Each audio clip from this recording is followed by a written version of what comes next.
Sabahınız xeyirli olsun değerli traderler. Bugün Maya'nın 6'sı ve BNK Maliyyə Birjasına tabii ki yeniden biz qızıldan danışarıq. Yəni dünən də neft sürətlə aşağı endi və qızıl qalxdı. Yəni bildiyiniz kimi yenidən Hörmüz boğazı ilə Amerika ilə İran arasındakı müharibələrlə bağlı neftin, yəni Amerika istəyir ki nefti yəni Hörmüz boğazına açsın ki, yəni neftin qiyməti dünya BNK Maliyyə Birjasının dünyada qalxmasın və bu dünən bugün də nail oldular. Hələ ki neft enir və qızıl sürətlə yuxarı doğru istiqamətə davam etdirir. Dünən Signal kanalında paylaşdığımız, yəni bilirsiniz YouTube'da da baxırsınız. Yəni 7 yox 8 biz gümüşü yaddan çıxartmışdıq. 8 siqnalı paylaşdıq, mükəmməl nəticə verdi. Bugün qızıl deməli 4600 hazırki vəziyyətdə 4652'lərdir. Yəni 56-58'lərdən yəni toxunub korreksiya bir gözlənilir.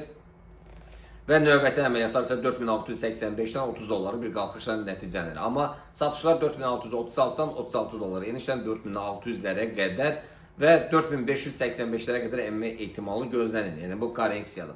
Yəni ola da bilməz. Yəni olsun, yəni elə olar ki, yəni olmasın da. Yəni yenidən yuxarı doğru istiqamətə davam etsin.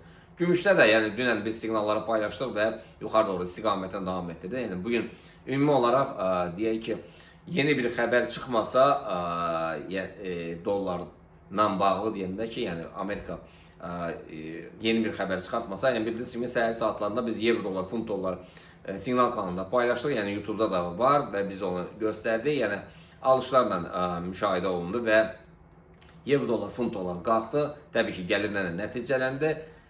Dollar Yaponiya, dollar frank sürətlə aşağı doğru, hətta funtun Yaponiya rəqabəti, funtun franka olan rəqabəti sürətlə aşağı doğru istiqamətə davam etdirdi. Yəni bugün yenidən gün ərzində bu Hörmüz boğazı ilə bağlı xəbərlər çıxmasa, qızıl sürətlə yenidən yuxarı doğru istiqamətinə qalxacaq və neft aşağı enəcək. Yəni məsləhət görərdim ki, daha dəqiq, daha tez siqnalları almaq üçün, yəni siqnal kanalına, Telegram siqnal kanalına, yəni WhatsApp nömrənizə yazın, siqnal kanalına müraciət edin və operatorlar sizə kömək eləsin ki, siz siqnal kanalından səmərəli istifadə edərsiniz. İnşallah görüşmək ümidi ilə sağ olun.